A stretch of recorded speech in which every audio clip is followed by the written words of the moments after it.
You may not have known who won the Labour Party governorship ticket in Imo State. And that is what I'll be bringing to you today. This was the moment the primaries took place. Just take a look at this video.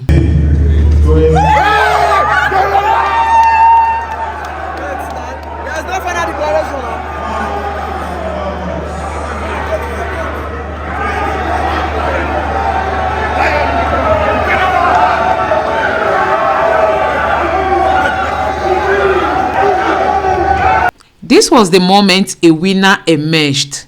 Guess who? Senator Achonu. Maybe he's the preferred candidate for the people. Just take a look at their reactions.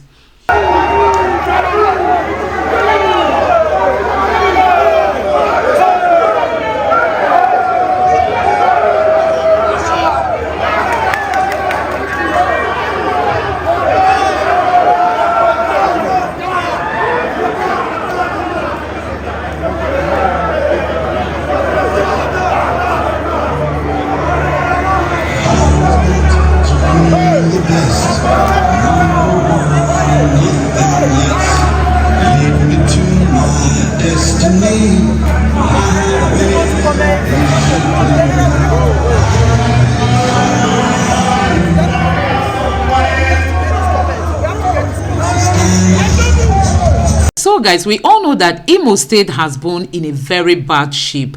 I tell you, the situation in Imo State is so ugly, if not the ugliest in Nigeria. We need a capable hand to come and change Imo State. We want Imo State to work again. Moreover, we need a hand, that can face Hope Uzodinma squarely. So guys, I'm going to be bringing to you an interview session granted by Senator Achonu. Just take a look at this. In his local government, so there's also a power of incumbents. It's like with this thing they call structure. There are people. Is he going to gather the vote from the air?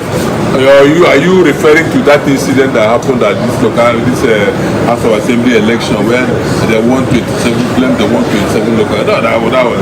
You see, people believed in the beavers, so nobody was expecting such a thing to happen. People were expecting, we wait for him now. Let him bring the soldiers, let him shoot everybody that's not there. It can't happen again. The people's will must prevail. I'll make sure that. That's a promise I'm giving to Imo people, that nobody can rob them again. Not while I'm the candidate of the Labour Party and I'm in that election. You understand? I'm on that the ticket. No human being will do that. It's not possible. Finally, your message to Imo people. Your message to Imo people, I'm giving you a message of hope. I'm not the governor. I'm telling you that there is a brighter future ahead of us. That there will be security, there will be an inflow of investments, there will be functional local governments, well funded, that will give support to our people who have suffered and been deprived for so long. So that's the message I'm going to give. Saying congratulations for emerging as the candidate for the Labour Party in the keenly contested election that happened yesterday. Now, you've won the election and we saw jubilation across the hall yesterday. How do you feel emerging as the Labour Party gubernatorial candidate for Imo State?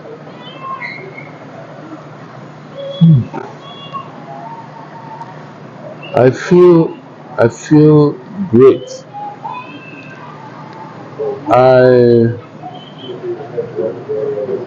It's like a kind of burden has been placed on my shoulders, because honestly I thought that at this stage of my life I'm just going to go and relax and enjoy my years of hard work, the fruits of my years of hard work.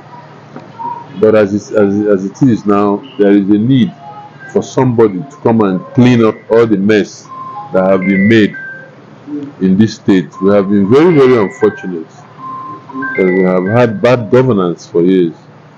No development, nothing. Every 4 years, it gets worse. Every other 4 years, it gets worse. And, so and we've just been looking at it, standing by helplessly. So I was motivated actually to now get up and do something about it. I've been preaching this Akurulo over the years. If you go to every senatorial zone in the entire southeast, you see my billboards asking Igbos to come home and invest so we can develop this place. So I think this is an opportunity for me to put that into practice, to create the enabling environment for them to now come home. Because that is what they have been complaining about, that the governors don't want to encourage them to come home and invest. That they are always fighting businessmen who want to come and invest, thinking that maybe they are looking at investment from a political point of view, that maybe you are going to use it to create jobs and become more powerful than it's just because they don't create jobs, they don't bring development. So when you now come as an investor to want to come and put down a factory or an industry or anything here, they will say, maybe this man, if he creates all these job opportunities, that he will become more popular than them. Maybe he's coming to run for governor. You understand? Yes. So that has really stopped the inflow of investment into the entire southeast. So, but especially Imo State, you know. So I think I'm going to help a lot in that regard. While you were asked yesterday to address Ndimo before the election proper, you said two critical things. One, you beckoned on other contestants to step down for you. Secondly, you said that you are the greatest investor amongst all the contestants there. Now, for those who do not know, what are those investments that you have within the Southeast in order to make that assertion?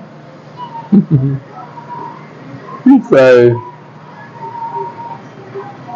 right now, and that is the crux of the matter actually, because all the investments that I have tried to bring, I've only succeeded in one, the one in my village. That one is hidden in my village. That's why they didn't attack it. Because the first one I brought was this hotel, 10-story building in Owerri here. I wanted to bring Radisson into Owerri, and then I also, at the same time, I was going to go to Ubuta. I was trying to, there was this proposal I gave to Hakim when he was a commissioner. I think it was during Nwerem's regime, to turn Ubuta into a tourist destination. For there was this competition. I want to bring a boating competition. I wanted to bring and build hotel resorts there, to attract people. And I also wanted to bring Disney into that area because I had a lot of land around that island, and then it didn't work. So when Hakim became governor, he now started talking about tourism, focusing on Ubuta as well. So I latched onto it. I said, okay, let me support him. I acquired this Progress Bank building from NDIC to turn it into a 5-star hotel. Then I made a bid for the 60% owned by Nzemadu Ako, or 60% of Imo Hotel, because they have a common fence, so that I can expand into it, build a mega mall and a conference center, international conference center and a mega mall, plus that hotel, to support his proposal to turn Imo into a tourist destination. That's one. And then immediately Reuters came. Reuters fought me, blocked it. He put a stop work order. He came and built a road in the middle of the other property, Imo Hotel, dual carriageway, and they were stuck in the middle of it. So then I have a refinery license. I wanted to build a refinery in Ohajebumi. And then the plan for that refinery was to build it, have an industrial park beside it, so that the same power that you're using for the refinery can support the power need of the industrial park, so that you can site like 10 factories at that location, so you can have power 247. Do you understand? Yes. They acquired 47 hectares of land. Then the government came and built a road in the stack there, blocking me from further expansion. And that wasn't enough. But because of the fact that I was being fought in a way here, so I didn't want to, my partner didn't want to put in more money. You understand? In that effort. So we stopped there. Then I made a bid to take over Imo Cargo Airport, to turn it into an international cargo hub, so that we can create massive employment and generate lots and lots and lots of businesses that will flow with it. You understand it? So the government came. I hope Uzodimma was chairman aviation at that time in the Senate. Yes, senior committee chairman on aviation at that period. So the government came, started balkanizing the entire surroundings of Imo Airport, giving out land, making it so that the business will not work. But it didn't deter me. What deterred me actually was the fact that the government was fighting me. So I can't risk, borrowing money to come and invest in a hostile environment. Do you understand? Sure. But luckily for me, immediately Emeki Hedion came. Emeki Hedion wrote a letter of apology. You know, I won all the court cases against government. They are not obeying court orders. So immediately Emeki Hedion came. Emeki Hedion wrote a letter of apology to me regarding the stoppage of work at my hotel, Protea Hotel. So he now encouraged me to now want to bring in further investment.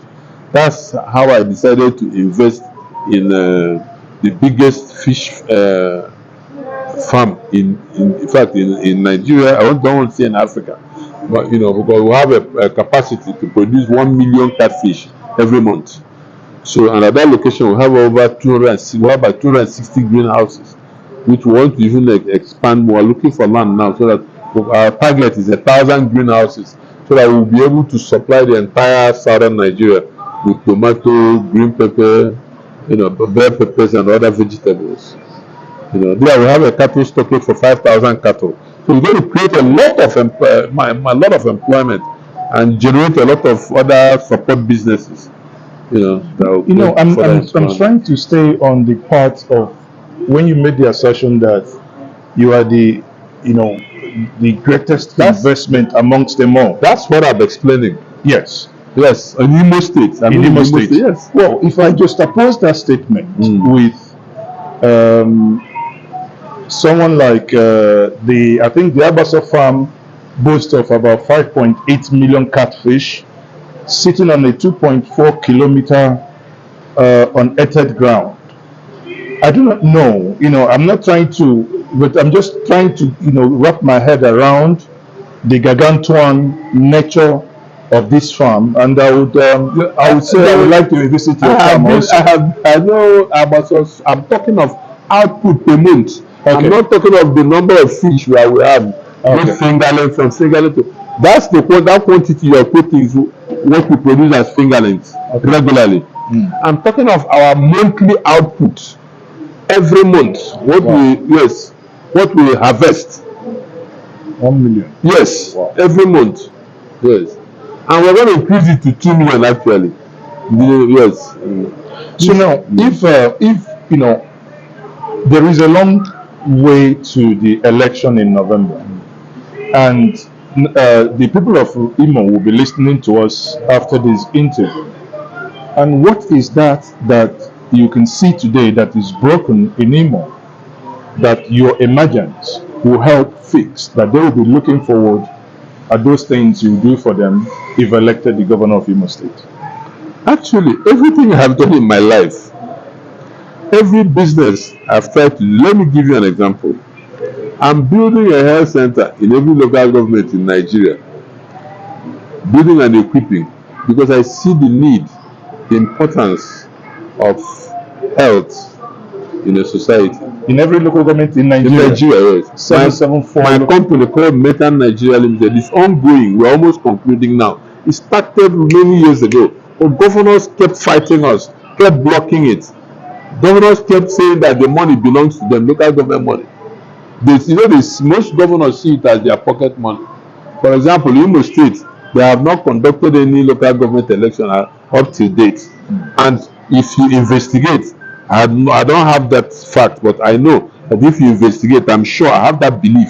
If you investigate, you see that they are not releasing the local government monies to the local government. You understand me? To use for projects in local government areas. I can say that with a lot of certainty. Because I don't see anything going on in my local government. So this project you're talking about is a federal government project that you are. I'm trying to explain to answer your question. Okay. You said what difference will I make? You asked a particular question. So I'm trying to tell you that everything I've done in my life lends credence to the fact that I'm development oriented. That's why I'm giving you that example. Okay? And right now we have almost concluded that of Imo State. That's as a private citizen. These are ideas I bring to government. I generate these ideas, present to government, and they approve and we implement. Okay, now, like I gave you the other ideas about the airport, that's why I was giving you those ideas. I gave you the idea about the refinery. So, job creation is one of the most basic ingredients that can aid in stoppage of insecurity. And I have been championing local government autonomy, political and financial autonomy over the years since Obasanjo left. I started championing it when local governors started fighting local governments over Mayor Health Center. Can you imagine? And this health center was going to take 1 year to build, and it was just going to take deduction from the accounts of local governments for just 1 year. Can you imagine what local governments would have achieved by now, since they have the capacity to build that thing from their allocation? But because these men have been pocketing these monies over the years, that's why you have insecurity, because there's no activity at the local government level. So why have I been championing this autonomy? If you had elected councillors in all the local governments in a state, for example, you have elected councillors, where will the criminals hide? These councillors will know everybody who live in their ward. Are you following me? So once you have effective local government system, you have security. Are you following me? So, and then these councillors also will be getting some projects for their various wards. So money will be flowing everywhere. And if you look at my billboards, my Kururo billboards, you see how I've been advocating that communities should form vigilante groups with their town unions, okay, so that they can protect the farms and then protect the people as well. You understand? So when you now have autonomy of local governments, these things will be put into practice. So see, everything I have done are things, or those things are all my proposals towards this implementation of my Akurulo. Are things that governors are supposed to be doing. If you look at one of the messages, I said that the southeast governors can build an interconnecting rail line south that will connect also the south, since we have been abandoned by the federal government. And they should do such things. You understand? These things will improve commerce. So basically, from what you're saying, you have the view that one of the reasons why in the last elections, the comments that were made in Lagos, for instance, happened as a result of us not really thinking ahead of time. Yes. So let me tell you why the Igbo man is frustrated out of his domain. Do you know why? Okay, it's only in the southeast and south that if you go every 1 kilometer, you see police checkpoints.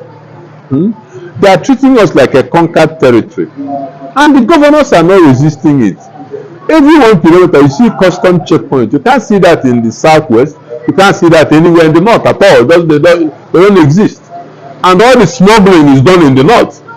Meanwhile, you will not see custom checkpoints there. They are done across border. Most smuggling activities are done across all the land borders. And the southeast doesn't have any land border except the one in south in Calabar or somewhere there. Are you following me? So, but they don't question it. Okay, look at, you have a place like Borno where you have all these terrorist activities. You have Zamfara. You don't see all these checkpoints. But here, for the last 20 years, this thing has become so controversial. You understand me? Every time businessmen will be crying. Drivers association will be crying. Nothing is done about it. The governors don't do anything about it. Do you understand me? And so that was the driving away our traders, so that because they have it easier in Lagos, in Kano, in Abuja. Are you following me? So these are the things that we need to do to bring them back home. You know? Thank you very much for that elucidation. Yesterday, I read reports that there were, after the convention here, that there was another convention also. Are you perturbed by any chance if there were any sort of convention that happened, a parallel one? No, I mean, it goes to show the popularity of the Labour Party. You understand me? And the viability of Labour Party's opportunity to take over power in Imo State. So all we need to do is to bring everybody back together. We are a family. Labour is one family. If there are misunderstandings, we will resolve it. You understand? And then take it from there. So what you're saying, in essence, if there is any sort, you will go out of your way to ensure that. No, it's not out of my way. As the candidate of the Labour Party now, it's my duty to bring all my colleagues together. We're members of the same party, Labour Party. If there were any misunderstandings in the past, it's my duty now to resolve such issues so that we can forge ahead. From the comments made yesterday during the primaries, where there appears to be a candidate so favored by the party HLM, obviously things didn't pan out as they probably had planned it. Now, what will be your next approach? My what? Your next approach based on those, yesterday we saw people stepping down, saying that a certain candidate is being supported, and obviously after that election, so we all saw the way they left the hall. What is the next line of battle? No, that candidate, I had approached him earlier before the election. That I gave him a proposal that we should work together. So I still spoke to him after that election. I hugged him, congratulated him for a good fight. You understand? But you expect such things in politics. You can expect gang-ups and all that. I mean, this is Nigeria. People have vested interest in some people for one reason or the other. Do you understand me? And maybe people are, and that is one mistake that a lot of politicians make. They want to support somebody they think they can control. You can't control anybody with power. It has never happened anywhere on earth. Even your son, you give your son power, you can't control him. So that is a very big mistake people make. And every time they get disappointed, they shoot themselves in the foot. So I took it in my stride. Do you understand? I see that as a human failing. All those, plans to do this, do that, so. In Imo State, you know that the security is a great challenge. Yes. You deputed a general, a captain, and also a retired inspector general, acting assistant inspector general. Mm-hmm. What would be your security strategy to ensure that security returns to Imo State if elected the governor of the state?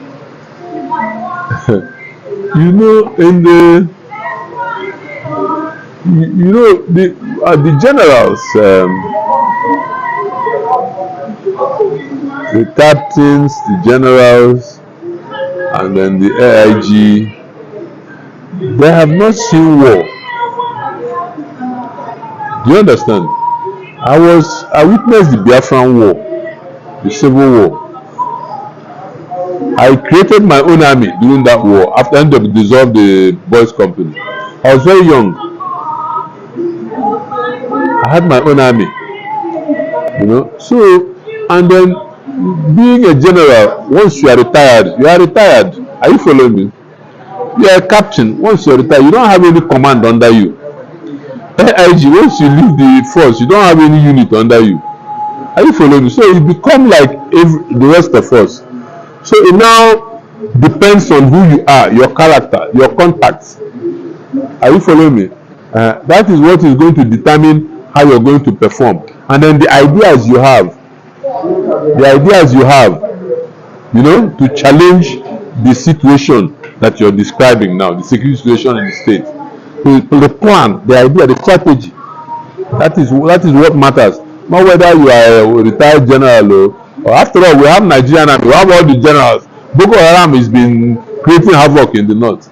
We have army, we have air force. How many generals do we have in the army? How many do you have in the air force? How many do you have in the navy? How many AIGs do you have in the police? Boko Haram is running roughshod over the northeast. Are you following me? Yeah, so it doesn't depend on that at all. Okay, finally, before I let you go. Yeah. The election yesterday, we've read media reports saying that it was heavily financially induced. Is there any atom of truth in such reports? I don't know what they mean by that. So nobody has told me that. I'm just hearing it from you for the first time. Okay, thank you very much. So guys, things have not been going well in Imo State. Honestly, things have not been well in Imo State. We really need a change. We need people that have passion for the people. You know, we have a governor who does not understand the situation of things, you know, in Imo State. He prefers using force. He doesn't give room for dialogue, and that has really caused problem. You know, we really need somebody that, you know, that has a very good relationship with the people of Imo State.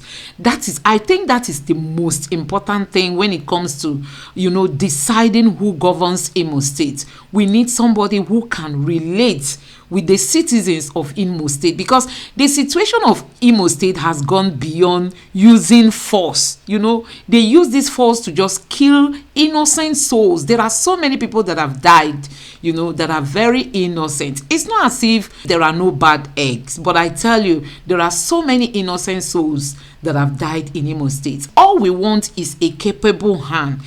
Somebody who can come and unify Imo State, you know, somebody who the people can trust, and, you know, there will be dialogue and Imo State will start working again. I want to use this opportunity to ask the obedience all over the world. Let us all come together and unite to support whosoever emerges, you know, as the Labour Party governorship candidate for Imo State. So guys, please don't forget to subscribe to my channel, turn on the notification bell. Please give this video a like so that YouTube can recommend it to others, and let me know what you think in the comment section below. Thank you.